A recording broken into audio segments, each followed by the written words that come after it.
Hi, thanks for joining me today. The topic is energy clearing. First, hello to my listeners in Helsinki, Finland. Thank you so much for being here. I appreciate your support of the program. If you enjoy my podcast and if you enjoyed today's topic, it really helps if you like and subscribe because it helps other people find the show and it might help them on their own spiritual journey. So, we're going to talk a lot about energy clearing, why we do it, what it does, and different techniques you can use to accomplish that.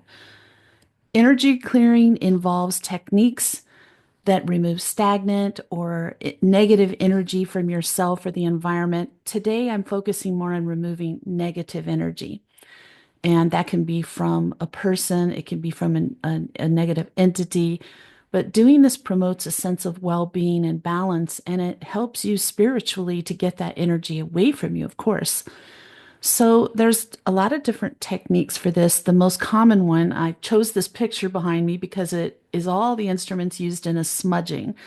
And a smudging involves burning herbs like white sage, cedar, sweetgrass to cleanse spaces and individuals of negative energy.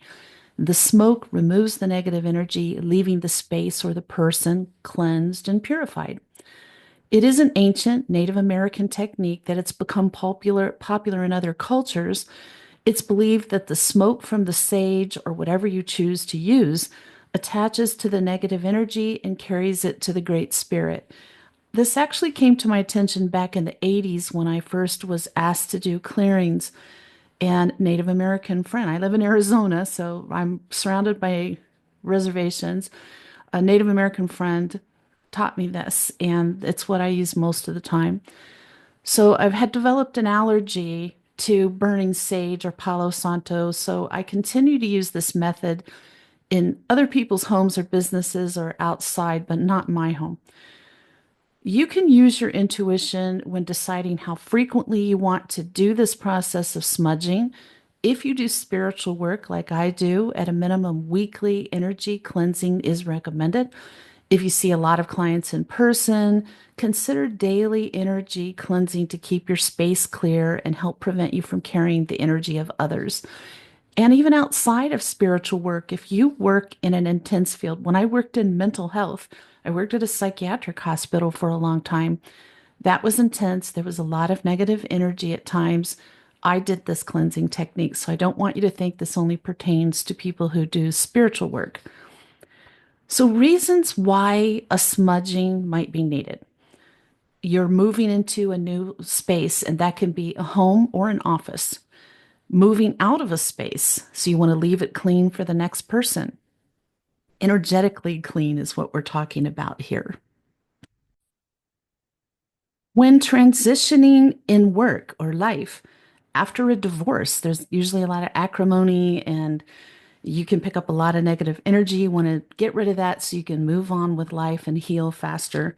After an argument, that's negative energy. After healing sessions, if you're a wellness coach or a healer, in hotel rooms, when you go into a hotel room, the energy of thousands of people is in there. You want to do a cleansing. You might not want to do this technique, but I'll talk about some others. As always, this is not an inclusive list of reasons why you might want to do it. You tune into your inner guidance and choose the ones that are the times that are best for you. The most serious reason for energy clearing would be a demonic attack. You're under a dark attack. Here are signs that you have negative attachments which need to be cleared from your energy field. Low energy, headaches, being uncharacteristically quick-tempered, uncharacteristically feeling depression or anxiety, having sudden problems with sleep, like bad dreams, nightmares, consistently restless sleep, being hypersensitive, hearing voices that are unexplained, feeling stuck or lost in life, feeling like you're powerless or helpless, seeming to have a run of bad luck, lack of purpose. If you have a few or more of those signs, you will likely benefit from an energy clearing. So, how to smudge? Let's get into that. I'm going to give you a step-by-step process for smudging your home, but before I do that, I want you to know this information is based on my personal experience smudging over the last 20 plus years and some additional research regarding techniques I do not use, but I know others do. So here are instructions for smudging your home, office, or people. You light the thick end of the sage, and it's going to be a sage bundle like you see behind me to my left, this way. And Palo Santo, you can use Palo Santo, which is holy wood or the herb of your choice. And once it begins to produce smoke, you blow the flame out, and the smoke is what does the clearing. So you start in one corner of the room and you move the smoke up and down. Some people like to use a feather to fan the smoke, which is why you see a feather in this picture. But you can use your hand and it works just fine. Move to each of the other corners in the room. And once you smudged the corners of the room, you move to the center and the rest of the room and move the smoke over any furniture. This includes beds, couches, pillows, dressers, toys, antiques, and electronics that you have. Be sure to also move the smoke around the windowsills and lastly, the door frame of the room that you're smudging in. If the room has a pet door, skylight, or chimney, you need to smudge around them as well. Yes, you get a ladder out and you do the skylights. Once you feel that you've done enough smudging in that room, it's then time to move on to the next room and repeat the same steps. Remember to start on the lowest level, basement or ground floor of your home, and work your way up to the top level. As you smudge each room, remember to keep repeating a mantra as you move to the different areas in your home. If you want to call in your angels or the archangels to assist with the clearing process, you can do that as well. I always include that in my clearings. I actually call in my angels and the archangels to be with me and assist me in the clearing before I even begin. That completes the process. So it's not complicated. It can be time intensive, but it's not complicated. Some beginner tips for you, start with white sage because it's known to be effective at cleansing all kinds of energy. Again, you can use some options like Palo Santo, which is holy wood. And it's to me, it's a little easier, the scent's a little easier to take than burning sage. You can use herbs like cedar, yerba santa, or sweetgrass, which have different properties and scents. And if you have sensitivities to scent, you'll want to experiment with these to see what works for you. Before you start smudging, there's a few things to do and keep in mind. Here they are. Make sure you clean the space beforehand, and this helps the smoke from the smudging travel better, cuts down on the time you must spend in each room. So go through and pick things up, put things away, vacuum, dust. That's all. Turn off all major electronics, remembering to silence your phone. You do not want to have any kind of interference. It's best that you have a clear mind and clear intentions before you smudge. Sage, Palo Santo, and the other herbs used for smudging have a very strong smell, and allowing in some air can help with that. It also helps if the negative energy that you collect has somewhere to go. So it's traditional to leave the front and back doors open to give it an exit. You can also leave a window open in each room. Tie your hair back and wear comfortable, non-baggy clothing. The ashes sometimes fall, and you don't want your hair or clothing to catch fire. So it's best to tie your hair back and wear that non-baggy clothing when you're saging, smudging. Have a heat-proof container ready to catch the ashes of the sage bundle. Some people, myself included, like to use an abalone shell. You'll see that next to me on the other side, this side. It's opposite for me. It's hard to figure it out. And you can also use an old lid, a metal lid, and that works just fine. Be careful because the ashes will fall and can potentially set a fire. So I keep my burning sage or Palo Santo in the abalone shell as I'm using it. So it falls into the shell. Safety first, always. Try to do your smudging in the mornings. If you smudge another time of the day, the energy might be more dense. Morning is when the energy of the day hasn't settled, and I find it to be the best time to complete the process. Again, start in the lowest part of your home and work your way up each floor. For example, start in the basement, end in the attic. Set an intention before you smudge at all. And attention is, what do you want to get from this? What do you want to have happen? The sage or whatever you choose to burn is going to do the cleansing, but set an intention for what you'd like to get out of this session.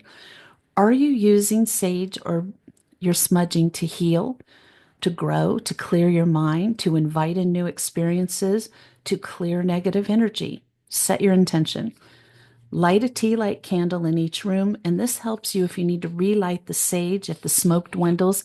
Frankly, I'm more modern. I carry around a fire stick and just relight it as I go. As you smudge the space, say something like, anything that is not of the light must leave this space now. I emphasize that because you do need to say it emphatically.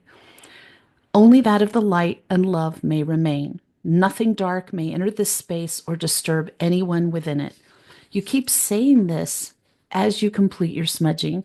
It doesn't need to be that exact saying. As always, get creative, come up with something that resonates with you.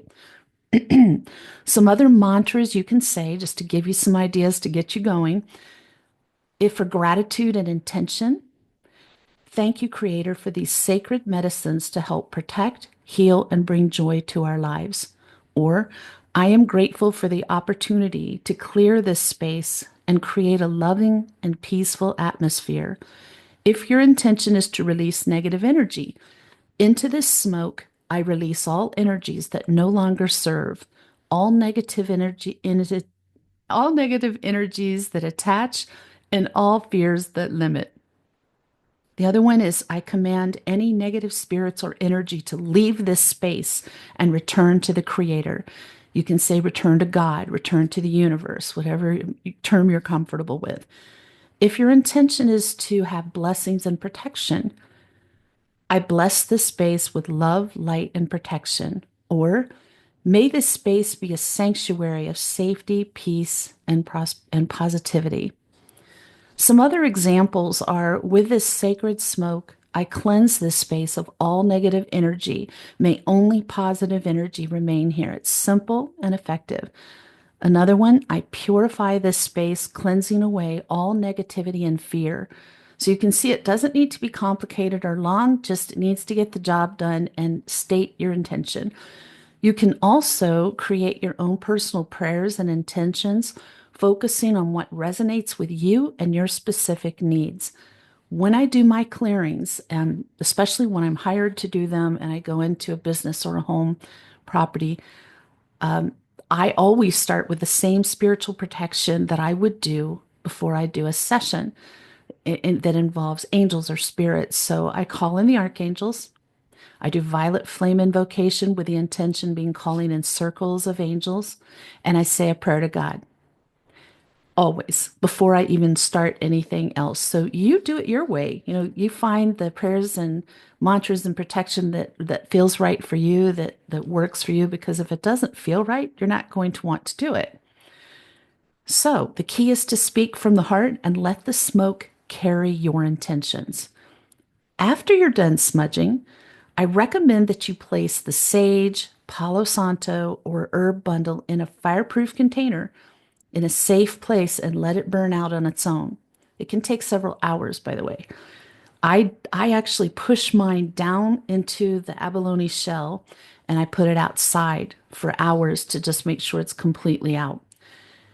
If the smell is too strong for you, you might want to do that. Put it in the fireproof containers, stuff the end of it out, put it outside, just to help the scent dissipate faster too, because it is strong. Make sure that that stick is completely out before you store your bundle again. Is recommended like 30 to 45 minutes. I found them still smoking after that period of time, so I would give it at least 2 hours. You can discard those sacred ashes by taking them outside and burying them, or just spread them on the ground. Not really recommended to do that on your own property or the property you just cleansed. Go far away and do that. Again, make sure the ashes are out completely before taking this step.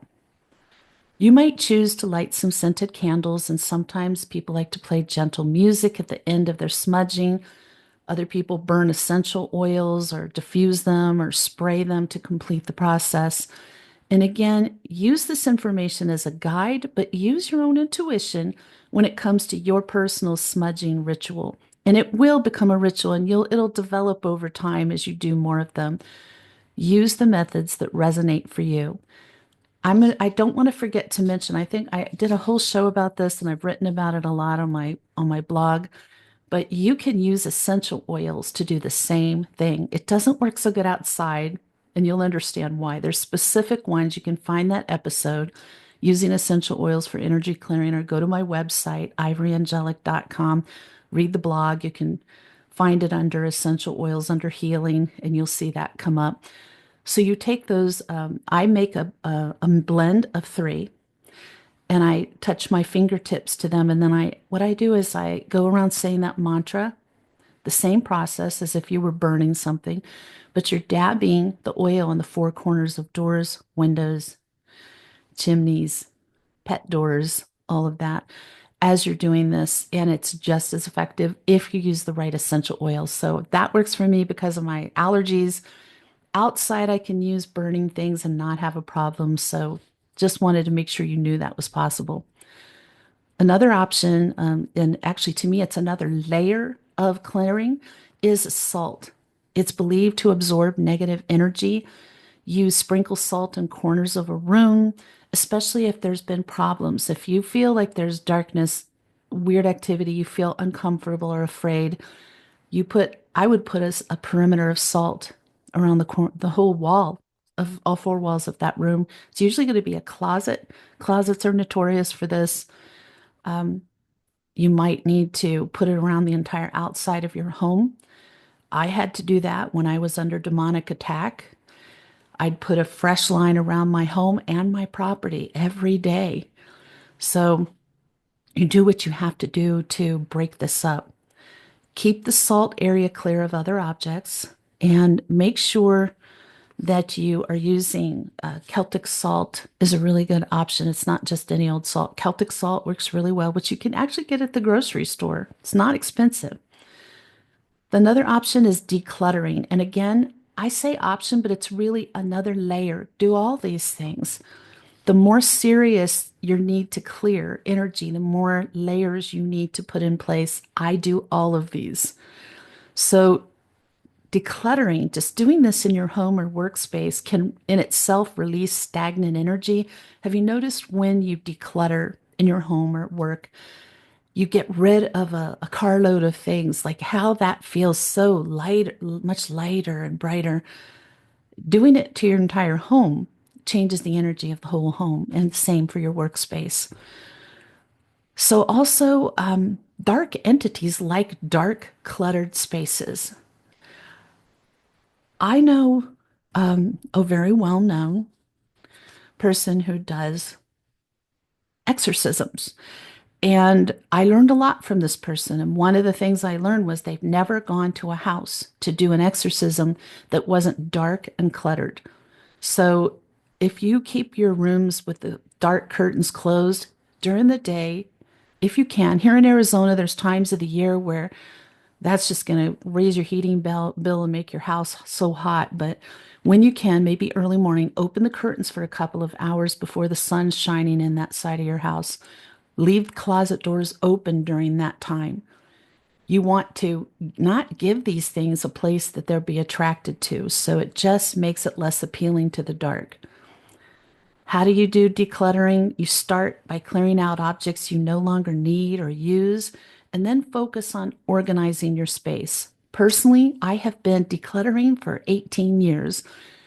I can't believe how much stuff I have accumulated, but every day I find something I don't need anymore, and I keep a box in the garage and I just go put it in the box, and when it's full, I take it and donate it. Or if people need it that I know, I give it to them. So there's no point in keeping a bunch of things you haven't used in years and you can't think of an immediate reason you will use it. Some beginner tips: start with a small area like a drawer or a shelf. And once you get that done, it's going to motivate you to do more and just work your way up to larger areas, and then consider it an ongoing process.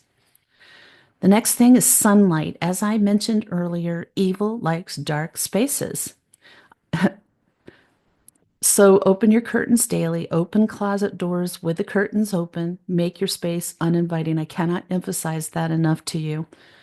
The next thing, I'm going to talk about this pretty extensively because I've had a lot of interest in this, is crystals, how to use those for clearing, energy clearing. You can use specific crystals to help clear energy and raise the frequency of a room or a building. I'm going to talk about some of the best ones for that. These are not by any means the only ones, but I consider them the top choices. Number one, quartz crystals. I'm going to grab one real quick to show you something because I have a whole drawer of these. So I want to show you an example. Those of you watching on YouTube, so they act as an energetic filter to keep negative energy away from your spirit. You want to choose quartz crystals that are truncated, meaning they have a point on at least one end. They do not need to be perfectly clear. You do not need the top quality quartz crystals. Wrap the crystal in pure copper wire. You're going to see I've done that. I get this at a hardware store and I make sure it's pure copper. It's cheap, and you just wrap it around it, and then you place one in each corner of a problematic room with a truncated end toward the middle of the room. If you do spiritual work, you want to put this in your office. I have them in the four corners with a truncated, the pointed end pointing into the middle of the room, and then you want one in the middle of the room as close to the center as possible. You can do this for your entire home by putting the wrapped crystals in the four corners inside of your home. That includes the garage, and one in the middle.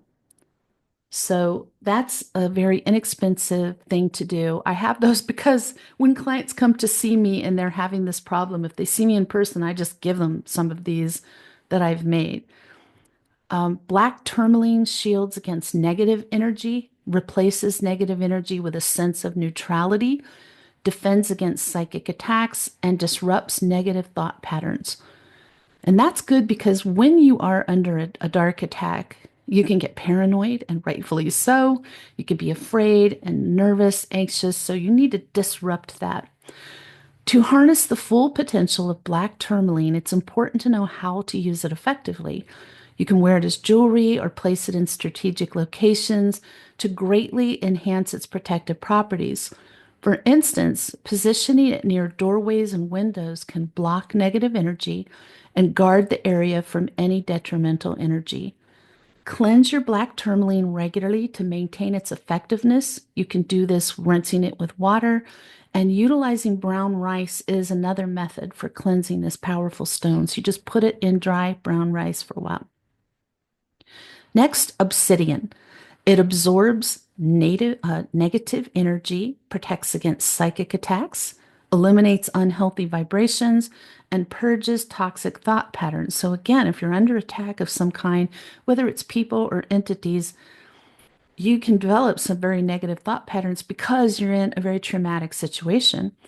So, to harness the power of the obsidian, you can wear it or place it in areas of high tension. And understand that when I say wear it, you don't have to buy it in jewelry. You can tuck it, for women, tuck it into your bra or put it in a pocket so it's as close to your body as you can get it.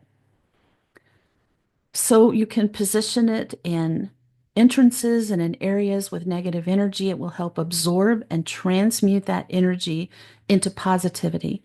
And it's effective keeping negative energy at bay and reducing negative emotions. When using obsidians, it's essential you cleanse it regularly to maintain its effectiveness. So running water is the common way to cleanse this potent crystal. Amethyst is the spiritual protector, offering both spiritual and emotional protection while promoting your inner peace. You can use amethyst in various ways to promote protection and personal growth. Putting a piece of amethyst under your pillow can help guard against nightmares and psychic interference while sleeping. Wearing it in a necklace can shield you from negative energies while in a public setting. It's essential to cleanse your amethyst regularly to maintain its effectiveness. Running water and again, brown rice are recommended, not together, for cleansing this powerful crystal. Next is citrine. It generates positive energy.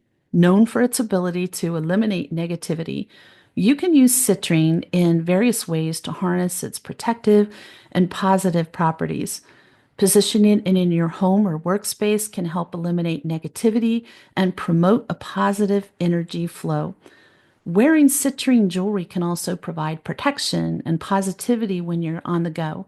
Be sure to cleanse your citrine regularly to maintain its effectiveness.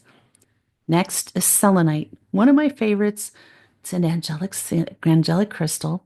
It eliminates stagnant and negative energy and replaces them with uplifting vibrations. It purifies your environment and promotes mental clarity. It's also, again, associated with angels, so it can assist you in gaining additional angelic protection. Place it throughout your home to create an atmosphere of tranquility and luminosity. Wear it as a necklace to maintain a constant connection to its purifying energy and the angels. Place it on your nightstand to increase spiritual protection from angels while you sleep. Hematite protects against negative energy, enhances self esteem and mental clarity, reduces stress and anxiety, which is important when you're in a stressful situation, and promotes a sense of calm and inner peace. You need all the calm you can get when you're under a dark attack, or have some dark person after you. To me, it's all the same thing. So, this stone could be essential for you. Worn or placed in areas of high stress to guard against negative energy and bolster self esteem.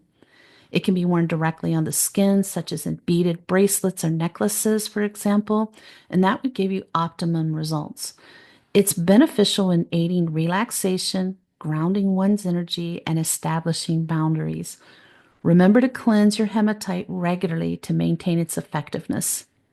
The next is pyrite, also known as fool's gold. It can offer protection against negative energy and undesirable vibes, making it a valuable addition to your collection of protective stones and crystals. I trust that you found this episode helpful. If you have questions about these methods or want to share your own experiences with doing energy clearing, I invite you to leave a comment. It can be very helpful to other followers. If you have a question, you can bet there's many other people who have the same question and don't feel comfortable asking, so they'll appreciate you doing that. Tune in next Sunday. The topic will be the blue light ray. In the meantime, may your angels surround you. May your angels protect you every moment, every day of your life. I'll see you next week.